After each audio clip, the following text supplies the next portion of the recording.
Hello everyone, very good morning. Hope you all are fine. તમે બહુ મસ્ત મજાનો સારો એવો કોઈ વર્ક કરતા હશો, સારો એવો સ્ટડી કરતા હશો.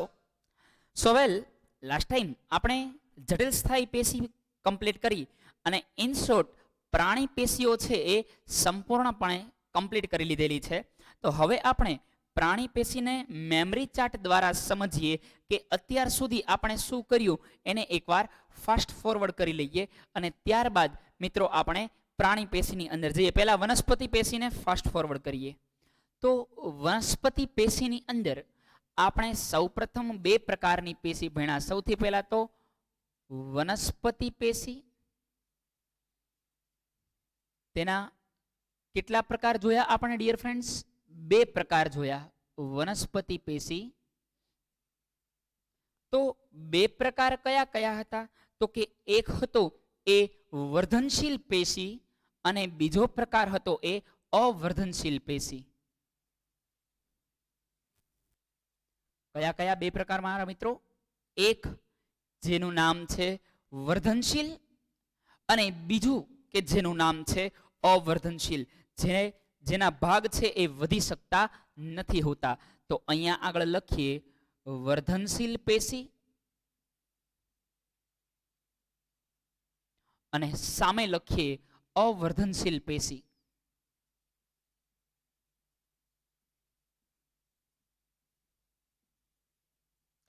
હવે મિત્રો એ સમજીએ કે વર્ધનશીલ અને અવર્ધનશીલ વચ્ચે શું તફાવત છે. તો કે આપણને બધાને ખબર છે કે વર્ધનશીલના કોષો સતત અને સતત વિભાજન પામી એનું કામ જ વનસ્પતિની વૃદ્ધિ કરવાનું છે.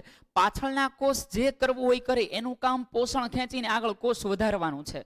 જેટલી વનસ્પતિ વૃદ્ધિ કરશે એટલા એના કોષ વધશે, કોષ વધશે એટલે પ્રકાશ સંશ્લેષણ વધશે. આ કાર્ય વર્ધનશીલ પેશીના કોષોનું છે. એ વર્ધનશીલ પેશીની અંદર આપણે ત્રણ પ્રકાર ભણ્યા. એ પણ આઈ હોપ ડિયર ફ્રેન્ડ્સ તમને ખૂબ જ સારી રીતે યાદ હશે. અને ત્રણ પ્રકાર કયા કયા છે? તો કે અગ્રસ્થ વર્ધનશીલ પેશી, પાર્શ્વીય વર્ધનશીલ પેશી અને આંતરવિષ્ઠ વર્ધનશીલ પેશી. કઈ કઈ વર્ધનશીલ પેશી? અગ્રસ્થ વર્ધનશીલ, આંતરવિષ્ઠ વર્ધનશીલ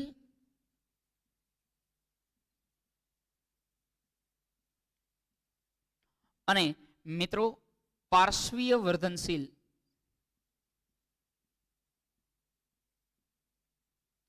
એની અંદર શું આવશે? તો કે અગ્રસ્થ વર્ધનશીલ છે એ વનસ્પતિની પ્રાથમિક વૃદ્ધિ માટે જવાબદાર છે. કેવી વૃદ્ધિ? પ્રાથમિક વૃદ્ધિ. પ્રાથમિક વૃદ્ધિ એટલે કે વનસ્પતિની લંબાઈ માટે જવાબદાર છે. જે મૂળાગ્ર અને પરોહાગ્ર, મૂળની આગળના ભાગ અને પ્રકાંડની આગળના ભાગની અંદર આપણને જોવા મળે છે. આંતરવિષ્ઠ વર્ધનશીલ પેશી છે, આ શું વનસ્પતિની અંદર કાર્ય કરતી હશે? તો કે મિત્રો આંતરવિષ્ઠ વર્ધનશીલ પેશી એ વનસ્પતિની અંદર જે ગાંઠ ઉત્પન્ન કરવાનું કાર્ય કરે છે. જે બે પેશીની વચ્ચે રહેલી પેશી છે એ આંતરવિષ્ઠ વર્ધનશીલ પેશી છે, જે પર્ણના તલપ્રદેશમાં તેમજ આંતરગાંઠોમાં જોવા મળે છે. ઘણી બધી જગ્યાએ આપણે જોયેલું હતું. દરેક ટોપિક અત્યારે હું લેતો નથી. પર્ણના તલપ્રદેશની અંદર આ બધી જગ્યાએ જોઈ હતી. એ પછી મિત્રો આપણે વાત કરીએ તો પાર્શ્વીય વર્ધનશીલ પેશી. પાર્શ્વીય વર્ધનશીલ પેશી એ દ્વિતીય વૃદ્ધિ માટે જવાબદાર છે. એક પ્રાથમિક વૃદ્ધિ, બીજી જે છે એ દ્વિતીયક વૃદ્ધિ. દ્વિતીયક વૃદ્ધિ એટલે શું? તો કે તેના પરિઘીય વિસ્તારમાં વધારો કરે છે. કેવા વિસ્તારમાં વધારો કરે છે? તે પરિઘીય વધારો, પરિઘીય વૃદ્ધિ માટે જવાબદાર છે, જેને આપણે જાડાઈમાં વધારો એવું કહીએ છીએ. જાડાઈની અંદર થયેલો વધારો. હવે આપણે અવર્ધનશીલ પેશીની અંદર આવીએ તો અવર્ધનશીલ પેશીમાં મુખ્ય બે પ્રકાર ભણ્યા. એ બે પ્રકાર છે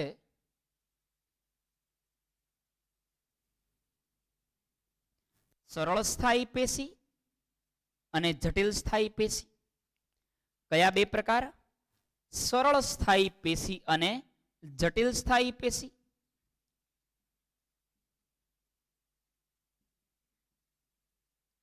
સરળ સ્થાયી પેશી અને જટિલ સ્થાયી પેશી. સરળ સ્થાયી પેશી એની અંદર કયા ત્રણ પ્રકાર પડતા હતા? તો યાદ કરો, પહેલા તો સરળ સ્થાયી પેશી અને જટિલ સ્થાયી પેશી ક્યાંથી બન્યા? તો કે ઉત્પન્ન થયા વર્ધનશીલમાંથી. ઉત્પન્ન ક્યાંથી થયા? વર્ધનશીલમાંથી. પણ એ કોઈ વિભેદન ક્ષમતા ધરાવતા નથી. આ અવર્ધનશીલ પેશીનો મતલબ જ એવો છે કે એ કોઈ પ્રકારની વિભેદન ક્ષમતા ધરાવતા નથી. તે વિભેદન ક્ષમતા ન ધરાવતી પેશી અવર્ધનશીલ પેશી તરીકે ઓળખવામાં આવે છે. કઈ પેશી તરીકે ઓળખવામાં આવે છે? અવર્ધનશીલ પેશી. ઓલરાઈટ. તો સરળ સ્થાયીના મિત્રો આપણે ત્રણ પ્રકાર જોયા. એ ત્રણ પ્રકાર અનુક્રમે કયા કયા છે? તો કે મૃદુતક, દ્રઢોતક અને સ્થૂલ કોણક. કયા ત્રણ પ્રકાર છે વાલાઓ? એક મૃદુતક પેશી, બીજી દ્રઢોતક પેશી અને ત્રીજી છે સ્થૂલ કોણક પેશી. મૃદુતક, દ્રઢોતક, પહેલા મૃદુતક પછી સ્થૂલ કોણક જોઈતી અને છેલ્લે દ્રઢોતક જોઈતી. તો આપણે એ જ રીતે લખીએ, મૃદુતક, સ્થૂલ કોણક અને દ્રઢોતક પેશી. મૃદુતકની અંદર પાછા બે પ્રકાર. મૃદુતક એટલે શું? જેના કોષો એકદમ સોફ્ટ જોવા મળે છે, એકદમ મૃદુ જોવા મળે છે, એક જ સ્તરના જોવા મળે છે. તેને મિત્રો આપણે મૃદુતક પેશી તરીકે ઓળખતા હતા. યાદ આવે છે? આખો મેમરી ચાર્ટ, આખી વનસ્પતિ પેશી રિવાઇઝ કરાવું છું ફંક્શન સાથે. એક એક શબ્દ ન બોલેલો હો પણ આવું કંઈક ભણ્યા એવો સ્પાર્ક થવો જોઈએ મગજની અંદર. બહુ ઈઝી છે, એવું કંઈ ખાસ અઘરું નથી આ ચેપ્ટર. તો મૃદુતક પેશીની ડિયર ફ્રેન્ડ્સ આપણે વાત કરીએ તો મૃદુતક પેશીની અંદર ફરીવાર પહેલા તો એકદમ સોફ્ટ કોષો ધરાવતી પેશી એટલે મૃદુતક પેશી. એની અંદર પાછા બે પ્રકાર આપણને જોવા મળ્યા. કયા બે પ્રકાર? તો કે એક કે જેમાં હરિતકણ હોય તો એને આપણે હરિતકણોતક કીધી હતી. કેવી? હરિતકણોતક. અને એક કે વનસ્પતિને તરવાની તારક ક્ષમતા બક્ષે, જે વનસ્પતિને તારક ક્ષમતા બક્ષે એવી પેશીને આપણે શેના તરીકે ઓળખતા? વાયુતક પેશી તરીકે ઓળખતા હતા. તો બાકીની પેશી કઈ હશે? વાયુતક પેશી હશે. સ્થૂલ કોણક એટલે શું? તો કે એમાં કોષો વચ્ચે પેક્ટિન નામના દ્રવ્યનું સ્થૂલન થાય. એનું કાર્ય શું હતું? વનસ્પતિને નમ્યતા આપવાનું હતું. સ્થૂલ કોણકનું મુખ્ય કાર્ય શું હતું? વનસ્પતિને નમ્યતા આપવાનું કાર્ય હતું. વનસ્પતિની અંદર ક્યાં જોવા મળે એ પણ આપણે શીખી ગયા. હવે વાત કરીએ દ્રઢોતક પેશીની. તો દ્રઢોતક પેશી શું છે? તો કે આ મૃત કોષોની બનેલી એક પેશી છે જે વનસ્પતિ માટે પ્રોટેક્શનનું કાર્ય કરતી હતી. દ્રઢોતક પેશી એ એક મૃત કોષોની બનેલી પેશી છે જે વનસ્પતિ માટે પ્રોટેક્શનનું કાર્ય કરતી હતી, રક્ષણનું કાર્ય કરતી હતી. અને આના કોષોની વચ્ચે લિગ્નિન નામના સિમેન્ટ દ્રવ્યનો સ્ત્રાવ થયેલો હતો. કયો? લિગ્નિન નામનું સિમેન્ટ દ્રવ્ય. હજી એક પેશી જોઈ હતી, આની પછી આવતી હતી રક્ષણાત્મક પેશી. રક્ષણાત્મક પેશીની અંદર એટલે કે વનસ્પતિની છાલ જોયેલી હતી. વનસ્પતિની છાલની અંદર સુબેરીન નામના દ્રવ્યનું સ્થૂલન થયેલું હતું. સુબેરીન નામનું દ્રવ્ય તો હાવ વધારે પકડી રાખે, એટલા બધા પકડાઈ ગયા હોય કે હદ વગરનું કઠણ લેયર બની ગયેલું હોય. તો આ ત્રણ મુખ્ય સરળ સ્થાયી પેશીના પ્રકાર છે. એ પછીનો પ્રકાર જોવા જઈએ તો જટિલ સ્થાયી પેશી. જટિલ સ્થાયી પેશીની અંદર ડિયર ફ્રેન્ડ્સ જોઈએ તો બે પ્રકાર પડે છે. કયા બે પ્રકાર? તો કે એક પ્રકાર એવો છે જેનું નામ છે જલવાહક પેશી અને બીજો પ્રકાર છે તેનું નામ છે અન્નવાહક પેશી. તો જલવાહક અને અન્નવાહક પેશી. જલવાહક પેશીના આપણે ચાર પ્રકાર ભણ્યા હતા: જલવાહિની, જલવાહિનીકી, જલવાહક મૃદુતક અને જલવાહક દ્રઢોતક. એ તમારે અહીંયા લખવાના રહેશે. મારી પાસે જગ્યા નથી એટલે હું નથી લખતો. અન્નવાહિનીના બીજા ચાર પ્રકાર ભણ્યા હતા: ચાલની નલિકા, સાથીકોષ, યાદ આવે છે ને? ચાલની નલિકા, સાથીકોષ, અન્નવાહક મૃદુતક, અન્નવાહક દ્રઢોતક. આમ કુલ આટલા પ્રકાર ભણી અને આપણે જટિલ સ્થાયી પેશી પરિપૂર્ણ કરી હતી. જલવાહિનીનું કાર્ય પાણી અને ખનિજ ક્ષારનું વહન કરવાનું. કઈ દિશામાં? ઉર્ધ્વ દિશામાં. ભૂલ ના થાય. કઈ દિશામાં વહન કરતી હતી? એ ઉર્ધ્વ દિશામાં વહન કરતી હતી. અને જે અન્નવાહિની છે એ અન્નવાહિની ખોરાકનું વહન બંને દિશામાં, ઉર્ધ્વ અને અધો એમ બંને દિશામાં કરતી હતી. જલવાહક પેશીની અંદર જલવાહક મૃદુતક એ એક જ સજીવ સભ્ય હતો. એક જ જીવંત કોષોની બનેલી પેશી, જીવંત કોષોનો બનેલો ઘટક હતો. બાકીના ત્રણે ત્રણ ઘટક જલવાહિની, જલવાહિનીકી, જલવાહક દ્રઢોતક, આ ત્રણેય ફરીવાર જલવાહિની, જલવાહિનીકી અને જલવાહક દ્રઢોતક આ મૃત હતા. જે પૈકી જલવાહિની અને જલવાહિનીકી એ જાળીદાર જાલિકા આકાર નલિકામય રચના ધરાવતા હતા, જે પણ એક લેક્ચરમાં આપણે સ્ટડી કરી ગયા. અને એ પછી જે છેલ્લી પેશી છે અન્નવાહક પેશી, એમાં માત્ર અને માત્ર એક જ ઘટક અન્નવાહક દ્રઢોતક. મિત્રો સવાલની અંદર દ્રઢોતક જ પૂછે એવું જરૂરી નહીં. એ દ્રઢોતકની જગ્યાએ તંતુ લખે તો તમારે સમજવાનું કે આ દ્રઢોતક એવું આપણને નિર્દેશ કરે છે. જલવાહક દ્રઢોતકને જલવાહક તંતુ કહેવાય, અન્નવાહક દ્રઢોતકને અન્નવાહક તંતુઓ કહેવાય. તો ગમે એ રીતે બોલી શકાય, ગમે એ રીતે પૂછી શકે. તો તમારે બ્રેકેટની અંદર આ શબ્દો લખેલા હોવા જોઈએ. તો તમે અહીંયા આગળથી ચાર શબ્દો, એના કાર્ય તમે તમારી રીતે પણ આનાથી કદાચ સારો મેમરી ચાર્ટ બનાવી શકો છો. સારી વસ્તુ છે, બનાવો તો બરાબર. આ જસ્ટ એકવાર ફાસ્ટ ફોરવર્ડ થઈ જાય, આવું કંઈક સ્ટડી કર્યા હતા એવું મગજમાં સ્પાર્ક થાય, એ માટે આ સમગ્ર પ્રકારનો મેં મેમરી ચાર્ટ બનાવેલો છે. જેને બરાબર આની પછી આપણે સીધે સીધા જઈએ પ્રાણી પેશીની અંદર. વનસ્પતિ પેશી અહીંયા સંપૂર્ણપણે કમ્પ્લીટ થાય છે. ચલો મેમરી ચાર્ટ આખો નોટ ડાઉન કરી લ્યો, ત્યારબાદ ડિયર ફ્રેન્ડ્સ આપણે આગળ વધીએ.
ચલો ડિયર ફ્રેન્ડ્સ, આઈ હોપ હવે કમ્પ્લીટ થઈ ગયું હશે. તો કરી લો રેસ. બાકી હોય તો હવે લાસ્ટ કોલ, એક સ્ક્રીનશોટ મસ્ત મજાનો લઈ લો. રિવિઝન કરવા માટે આ મેમરી ચાર્ટ છે એ બહુ કામમાં આવશે. તમે દરેક ચેપ્ટરની અંદર આ રીતે મેમરી ચાર્ટ છે એ બનાવી શકો છો. ચલો કરો ઇરેઝ. 3, 2, 1 last call. બાકી હોય તો સ્ક્રીનશોટમાં જો ઇરેઝ કરું છું.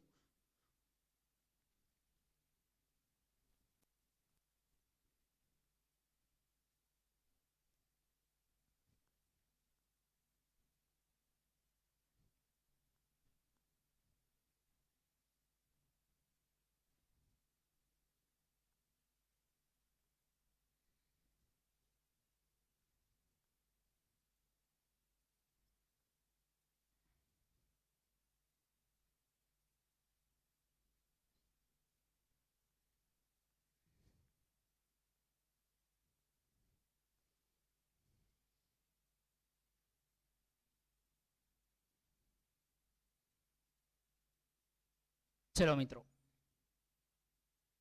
વધીએ આગળ હવે.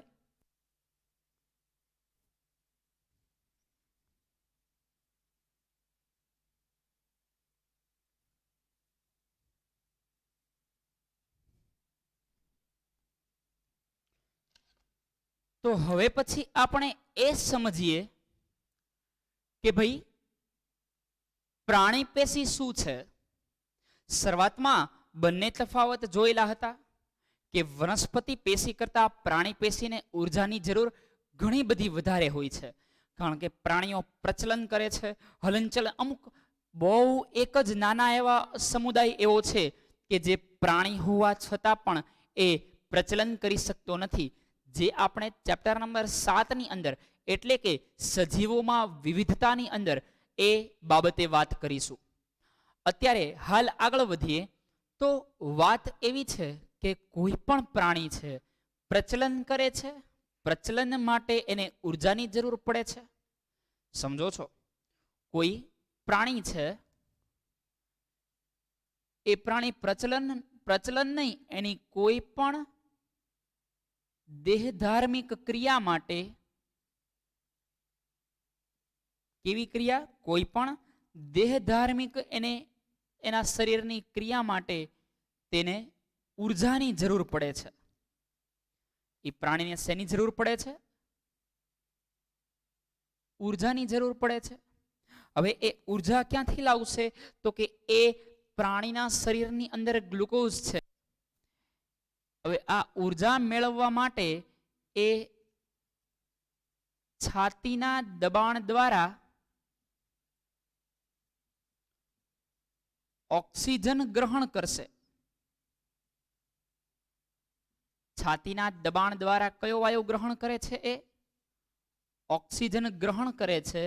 અને એ ઓક્સિજન દ્વારા મેં તમને કીધું એમ કે એ ઓક્સિજન હવે કોની સાથે રિએક્ટ કરશે? એના શરીરની અંદર રહેલા કોષોની અંદર રહેલા ગ્લુકોઝ સાથે. કોની સાથે રિએક્ટ કરશે? તેના શરીરના કોષોના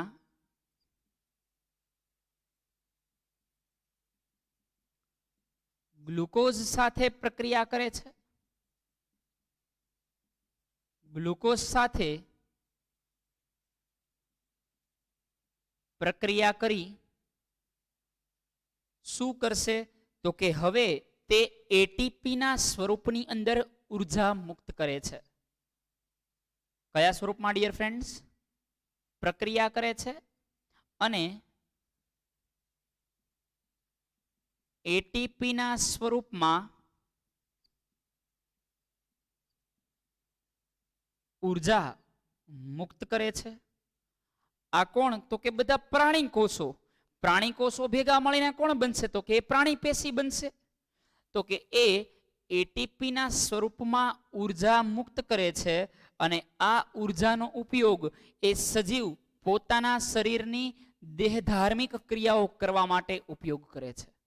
આનો ઉપયોગ સજીવ શેમાં કરે છે? દરેક પ્રકારની દેહધાર્મિક ક્રિયાઓ. પોષણ છે, ખાવા માટે ઉર્જા જોઈએ. દાંત પાસે ઉર્જા જ નથી, તમે ચાવી કઈ રીતે શકો? વિચારવા માટે પણ ઉર્જા જોઈએ, હલનચલન માટે પણ ઉર્જા જોઈએ, પ્રચલન માટે પણ ઉર્જા જોઈએ, ઉત્સર્જન માટે પણ ઉર્જા જોઈએ, હૃદયના ધબકવા માટે પણ ઉર્જા જોઈએ, બ્લડને સર્ક્યુલેટ થવા માટે પણ ઉર્જા જોઈએ, એટલે કે ટ્રાન્સપોર્ટેશન માટે પણ ઉર્જા જોઈએ. દરેક ક્રિયાની અંદર ઉર્જાની જરૂર પડે છે. દરેક ક્રિયાની અંદર ઉર્જાની જરૂર પડે છે અને એ ઉર્જા એ આપણને ક્યાંથી મળશે? શરીર સાથે સંકળાયેલા ગ્લુકોઝ અને બહારથી ઓક્સિજન આવશે. બંને પ્રક્રિયા કરીને ઉર્જા એટીપીના સ્વરૂપની અંદર મુક્ત કરે છે. એટલે પોષણ અને પોષણમાંથી ઉર્જા એ આપણા શરીરની મુખ્ય ક્રિયાઓ છે. ક્લિયર? ચલો નોટ ડાઉન કરો. મારે હવે આગળ સ્ટડી કરવા માટે પહેલી પેશી આપણે સ્ટડી કરશું અધિચ્છદીય પેશી. બરાબર? એ સ્ટડી કરવા માટે સમગ્ર બોર્ડ જોઈશે. નોટ ડાઉન કરી લો ડિયર ફ્રેન્ડ્સ. 30 સેકન્ડ આપું છું.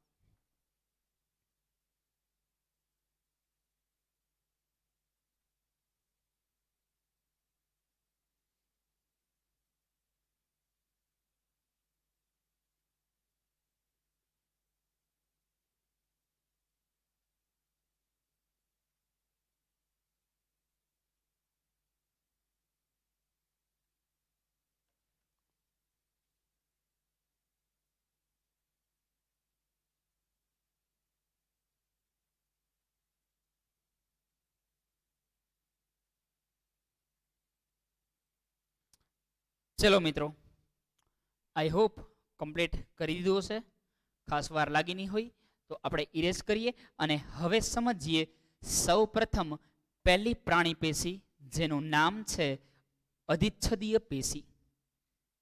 અધિ એટલે કે બહારનું, આચ્છાદન, અધિ અચ્છદીય એટલે કે આચ્છાદન કરતું, આવરણ ઘેરતી પેશી, જેને આપણે અધિચ્છદીય પેશી તરીકે ઓળખીએ છીએ.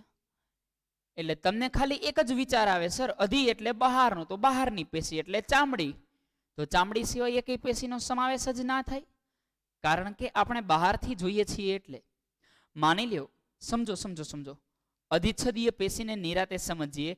અધિ એટલે કે બહારનું આવરણ ધરાવતી, અધિ અચ્છદીય એટલે કે અધિચ્છદીય પેશી, બહારનું આચ્છાદન કરતી પેશી,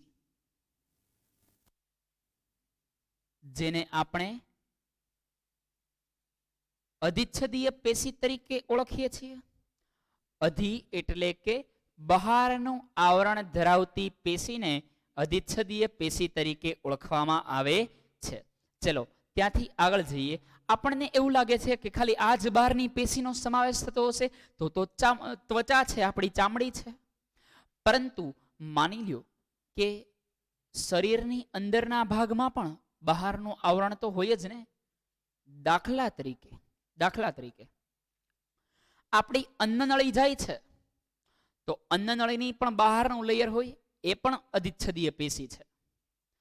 અન્નનળીની અંદરનું આવરણ છે, દાખલા તરીકે કોઈ વ્યક્તિની અંદર એવી ટેસ્ટ કરવામાં આવે છે કે ત્યાં અંદર કેમેરો નાખી અને બધું ટેસ્ટિંગ ચાલે છે, બાયોપ્સી ચાલે છે, તો અંદર કેમેરો નાખીને ડિસ્પ્લેમાં જોવામાં આવે, એ જે દેખાય, તો એ પણ એ અન્નનળી માટે કઈ પેશી થઈ? અધિચ્છદીય પેશી. જે પણ અંદરનો મટીરિયલ છે એનું આવરણ બનાવતી દરેક પ્રકારની પેશીને અધિચ્છદીય પેશી કહેવાય. મારા અને તમારા શરીરની અંદર રુધિર વહન પામે છે. હું ખાલી માનવની પણ વાત નથી કરતો, દરેક પ્રકારના પ્રાણીની વાત કરું છું. મારા અને તમારા રુધિરની અંદર, શરીરની અંદર રુધિર વહન પામે છે. શું માનો છો? રુધિર એમને વહન પામે છે કે એક ચોક્કસ પાઇપલાઇન દ્વારા વહન પામે છે? ઓબ્વિયસલી એ એક ચોક્કસ પ્રકારની પાઇપલાઇન દ્વારા વહન પામે છે. અને એ પાઇપલાઇનને આપણે શું કહીએ છીએ? ધમની અને શિરા. એ પાઇપલાઇનને ડિયર ફ્રેન્ડ્સ શેના વડે ઓળખવામાં આવે છે? ધમની અને શિરા વડે ઓળખવામાં આવે છે. વાત સમજાય છે? ફરી એકવાર, એ પાઇપલાઇનને ધમની અને શિરા દ્વારા ઓળખવામાં આવે છે. તો એનું પણ અંદરનું લેયર અને એનું પણ બહારનું લેયર એ એક પ્રકારની અધિચ્છદીય પેશી છે. એ એક પ્રકારની કઈ પેશી છે મારા મિત્રો? અધિચ્છદીય પેશી છે. સમજો છો હવે અધિચ્છદીય પેશીને પ્રોપરલી? તો અધિચ્છદીય પેશી એને ડીપમાં હવે સમજીએ તો ડિયર ફ્રેન્ડ્સ એવું કહી શકાય કે હલો, શરીર નહીં, કોઈ પણ શરીર અથવા શરીરના અંગોની બહાર આવેલ પેશીને અથવા તો બહારથી રક્ષણ કરતી પેશીને કેવી પેશી તરીકે ઓળખવામાં આવે છે? અધિચ્છદીય પેશી. ફરીવાર, શરીર અથવા શરીરના અંગો એની જે બહાર આવેલી પેશી છે તેને અધિચ્છદીય પેશી તરીકે ઓળખવામાં આવે છે. પ્રાણીના શરીરને ઢાંકતી અથવા રક્ષણ કરતી પેશીને અધિચ્છદીય પેશી તરીકે ઓળખવામાં આવે છે. ખાલી માનવ શરીર ના લગતા, અમુકને એવું લાગે ખાલી માનવ જ દુનિયામાં છે. પ્રાણીના શરીરને ઢાંકતી અથવા રક્ષણ આપતી પેશીને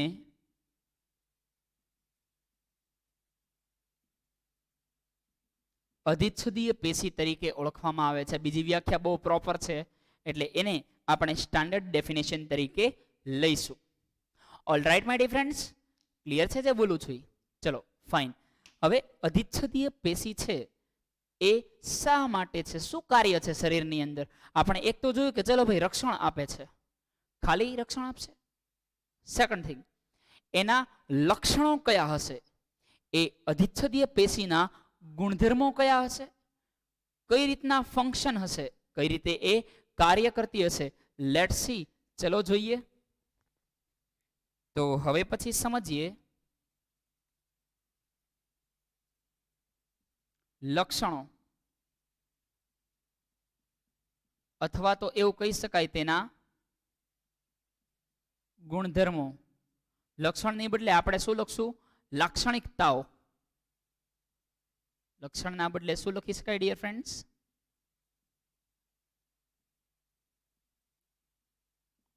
લાક્ષણિકતા અથવા તેના ગુણધર્મોને સમજીએ. તો ચલો ભાઈ લાક્ષણિકતા અથવા ગુણધર્મો જોઈએ. તો ગુણધર્મ નંબર 1, તેના કોષો આમ જુઓ તો બહુ પ્રોપરલી એકબીજા સાથે જોડાયેલા જોવા મળે છે, પરંતુ એમાં કોઈ સિમેન્ટ દ્રવ્ય નથી જોવા મળતું. એટલે કે આપણા કોષ એકબીજા સાથે જોડાયેલા છે, પરંતુ વનસ્પતિના થડની જેમ હદ વગરના મજબૂત નથી. ચામડી ઇઝીલી ફ્લેક્સિબલ છે, સરળતાથી એ સ્થિતિસ્થાપક પ્લસ માઇનસ મીન્સ ઇઝીલી વળી શકે છે. સમજો છો?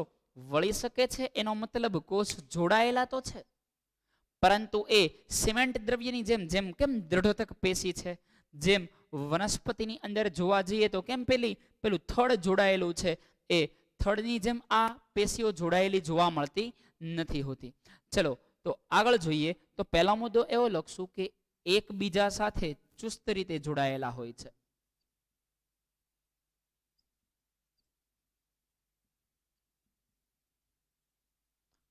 કોણ? તો કે આ પેશીના કોષો એકબીજા સાથે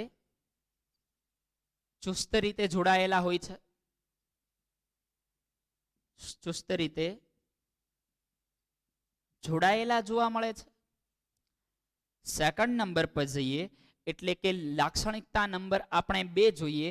તો આ પેશીમાં કોઈ ચોક્કસ પ્રકારનું સિમેન્ટ દ્રવ્ય જોવા મળતું નથી.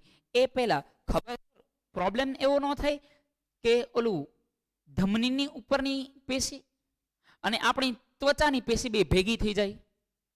બે ભેગી થઈ જવી જોઈએ ને, બટ એવું નથી થતું, કારણ કે આ પેશી પર આધાર કલા આવેલી હોય છે, આવરણ આવેલું હોય છે, જે બીજી પેશીથી તેને અલગ પાડે છે. આ પેશી આધાર કલા ધરાવે છે. હવે આધાર કલા એટલે શું? તો કે બધા કોષો સરખા ન હોય, નીચેનો ભાગ બીજા કોષો કરતા અલગ હોય, આધાર આપતો ભાગ હોય. નીચેનો ભાગ એ કેવો ભાગ હોય? આધાર આપતો ભાગ હોય, એને આધાર કલા કહેવાય. તે પેશીને તે શું કરે છે? તો કે પેશીને બીજાથી અલગ પાડે છે. એટલે કે બે પેશી ટૂંકમાં ભેગી થઈ જતી જોવા મળતી નથી. એટલે કે તે પેશીને બીજી પેશીથી શું કરે છે? અલગ પાડે છે. અને અલગ પાડવાના કારણે બે પેશીઓ એકબીજા સાથે જોડાઈ જતી નથી. તેમાં સિમેન્ટ દ્રવ્યનો અભાવ હોય છે. સિમેન્ટ દ્રવ્યનો અભાવ જોવા મળે છે. એટલે કે ચુસ્ત છે, પણ વનસ્પતિ જેટલા નહીં કે આપણો હાથ ને આપણા ગાલ થડ બની જાય. ચોથું, તેમાં આંતરકોષીય અવકાશ જોવા મળતો નથી.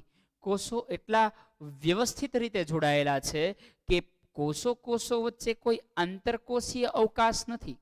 તો તમે હવે એવો સવાલ પૂછશો કે સર તો પછી ત્વચામાંથી પસીનો કેમ બહાર નીકળે છે? વાય સ્વેટ ઓક્યુરિંગ, પસીનો બહાર કેમ નીપજે છે? તો એની માટે મિત્રો આપણા શરીરમાં પ્રસ્વેદ ગ્રંથિ આવેલી હોય, એ ત્વચા સાથે જોડાઈ અને ત્યાં આગળ છિદ્રનું નિર્માણ કરે. ત્યાં કોઈ, હજી એકવાર કહું છું, કોષો વચ્ચે જગ્યા નથી. આ કાર્ય જે પસીનો ઉત્પન્ન થાય છે એ કાર્ય કોનું છે? પ્રસ્વેદ ગ્રંથિનું કાર્ય છે, જે ત્વચા સાથે જોડાઈ અને છિદ્રનું નિર્માણ કરેલું હોય છે. સિમેન્ટ દ્રવ્યનો અભાવ હોય. પછી તો કે આંતરકોષીય અવકાશ જોવા મળતો નથી. આંતરકોષીય અવકાશ હોતો નથી. કોષો કોષો વચ્ચે કોઈ પ્રકારની જગ્યા જોવા મળતી નથી. અને આ પેશીને બીજી પેશીથી શું પાડે છે? અલગ પાડે છે, જે આપણે જોઈ લીધું. એટલે ફરીવાર એ હું રિપીટ કરતો નથી. હવે મિત્રો આપણે એ સમજીએ સ્થાન. હવે આપણે એ સમજીએ કે સ્થાન હોય ક્યાં ક્યાં.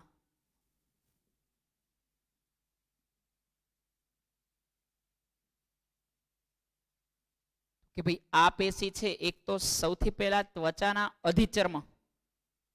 અધિ એટલે બહારનું, ચર્મ એટલે ચામડી.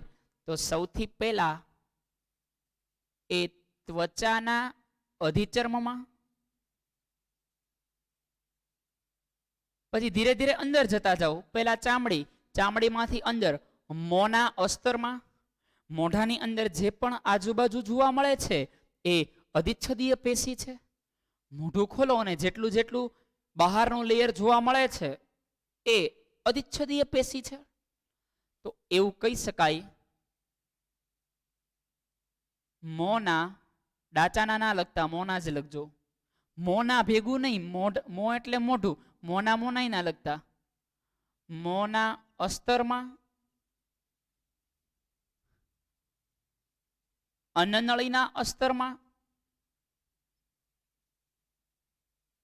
અસ્તર એટલે કે જે લેયર બનાવે છે અન્નનળીનો અંદરનો ભાગ, એ અન્નનળીનું અસ્તર છે. અન્નનળીથી આગળ રુધિર વાહિનીના અસ્તરમાં,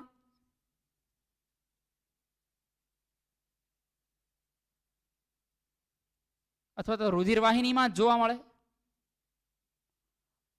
ત્યાંથી આગળ અહીંથી તમે નીચે નીચે જતા જાઓ. ત્વચા, મોં પછી આવે અન્નનળી, અન્નનળી આજુબાજુ રુધિર વાહિની સાથે જોડાયેલી હોય. ત્યાંથી આગળ મૂત્રપિંડ નલિકાના અસ્તરમાં, એટલે કે મૂત્રપિંડ નલિકામાં જોવા મળે. કારણ કે ત્યાં ઘર્ષણ છે એ વધારે હોય.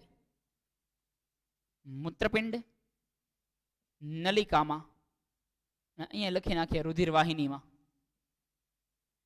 ક્લિયર છે? કાર્ય તો કે મેં તમને આમ જોઉં તો મુખ્ય બે કાર્ય કીધા. ફંક્શન શું છે? તો કે એક ફંક્શન કે એ શરીરને રક્ષણ આપે છે અને બીજી પેશીથી અલગ પાડે છે. કયા બે કાર્ય? એક રક્ષણ આપવાનું કાર્ય કરે છે ને બીજું બીજી પેશીથી એ અલગ પાડે છે. નોટ ડાઉન કરી લ્યો, પછી આપણે આના પ્રકારની અંદર આગળ વધીએ. આના 4 પ્રકાર છે, એમાં એકમાં પાછો પેટા પ્રકાર છે. મજા આવે એવું છે. ચલો ડિયર ફ્રેન્ડ્સ, આ નોટ ડાઉન કરી લ્યો.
ચલો ડિયર ફ્રેન્ડ્સ, આઈ હોપ કે કમ્પ્લીટ થઈ ગયું હશે. ક્લિયર છે? તો કરી લેવી રેસ. Last call. બાકી હોય તો સ્ક્રીનશોટ મારી લેજો. ઇરેઝ કરું છું. 3, 2, 1. ચલો ત્યારે હવે અધિચ્છદીય પેશીના આપણે પ્રકાર જોવાના છે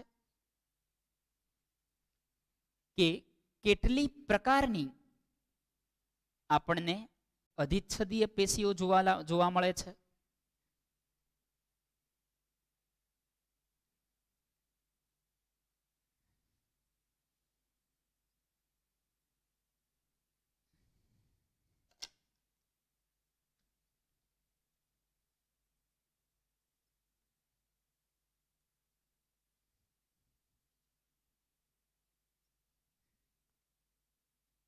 તો હવે આપણે સમજીએ અધિચ્છદીય પેશીના પ્રકારો.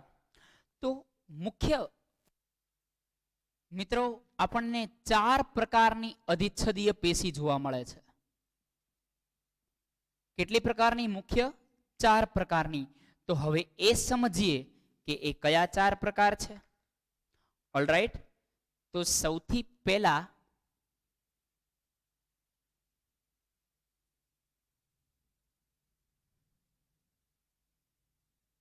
સ્ત્રુત અધિચ્છદ. સૌથી પહેલો પ્રકાર કયો છે? સ્ત્રુત અધિચ્છદ.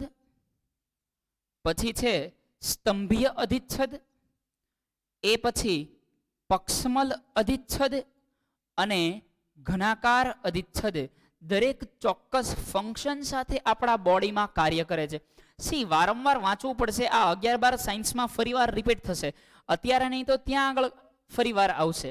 તો તમારો એક ચોક્કસ ગોલ સાથે તમે સ્ટડી કરો છો કે કંઈક બનવું છે, તો ફિક્સ હોય, મોટાભાગના વિદ્યાર્થીઓનું ફિક્સ હોય કે ભાઈ આગળ જઈને આ જ લેવાનું છે. તો તમારે અત્યારથી આને પ્રોપર યાદ રાખવાનું રહેશે. હું હજી એકવાર કહું છું કે હું કોઈ પણ ચેપ્ટર તમને 3, 5, 7, 8 માર્ક માટે નથી ભણાવતો. બહુ ડીપમાં જઈને એની વિશે નોલેજ આપું છું કે જેથી કરીને તમે એને ઇમેજિન કરી શકો, તમે એને સમજી શકો કે એ કઈ રીતે ફંક્શન કરતું હશે. ઓલરાઈટ, સમજો છો મારી વાત? તો સૌથી પહેલા કઈ પેશી આવે છે? સ્ત્રુત અધિચ્છદ.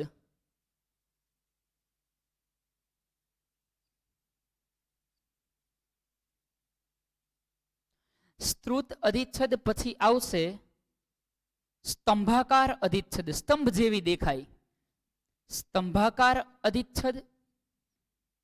એના કોષો સ્તંભ જેવા દેખાય છે. એ પછી છે પક્ષમલ અધિચ્છદ અને છેલ્લે પેશી જે આવે છે એનું નામ છે ઘનાકાર અધિચ્છદ. પેલો ક્યુબ આવે ને ફેરવવાનો, એની જેવા કોષો જોવા મળે. લંબાઈ, પહોળાઈ, ઊંચાઈ લગભગ સમાન જોવા મળતી હોવાથી તેને ઘનાકાર અધિચ્છદ તરીકે ઓળખવામાં આવે છે. હવે સ્ત્રુત અધિચ્છદ છે એના 2 પ્રકાર પડે છે.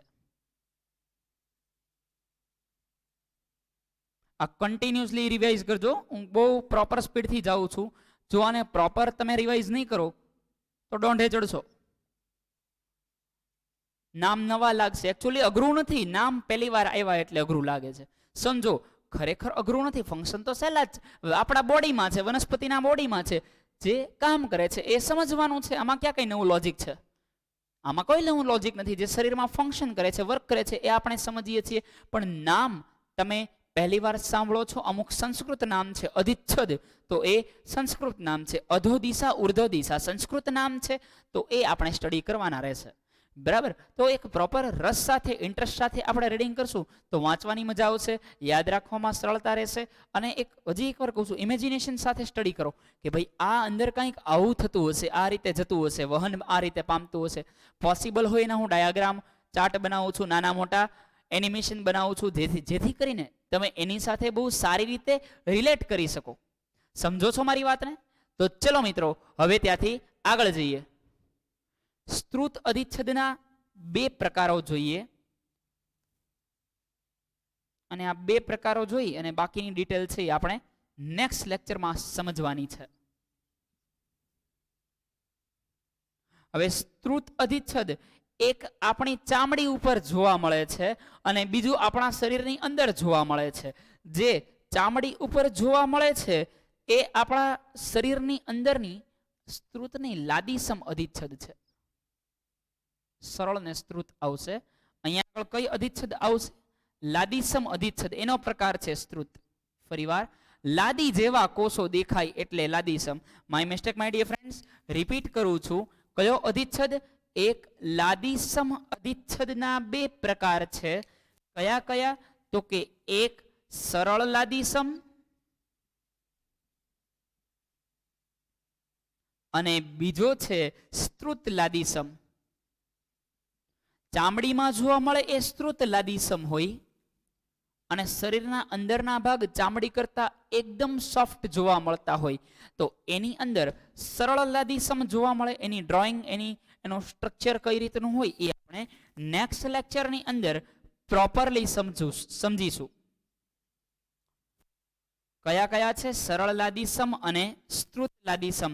તો આ 4 લાદીસમ કોષો વિશે ભણીશું એટલે આપણી અધિચ્છદીય પેશી પૂરી થશે. સી આમાં કેટલી પેશી આપણે સ્ટડી કરવાની છે કહી દઉં. એક અધિચ્છદીય પેશી જે આપણે જોઈ રહ્યા છીએ, આની પછી આવશે સંયોજક પેશી, એની પછી આવશે સ્નાયુ પેશી અને ચેતા પેશી. આ 4 મુખ્ય પ્રકાર પરિપૂર્ણ કરશું એટલે પ્રાણી પેશી છે એ કમ્પ્લીટ થશે અને એ પછી ચેપ્ટર પણ કમ્પ્લીટ થશે. ચલો નોટ ડાઉન કરી લ્યો. આજના લેક્ચરમાં ડિયર ફ્રેન્ડ્સ આટલું રાખીએ. ચાલેલું હોમવર્કમાં 2 વાર બહુ પ્રોપર સ્ટડી કરજો, પ્રોપર રીડ કરજો. બાકી હોય નોટ ડાઉન કરી લે. મળીએ નેક્સ્ટ લેક્ચરમાં. ત્યાં સુધી સારું વર્ક કરો, સારું રીડ કરો. Good luck to all. Good bye dear friends. Note down કરી લો ડિયર ફ્રેન્ડ્સ બાકી હોય.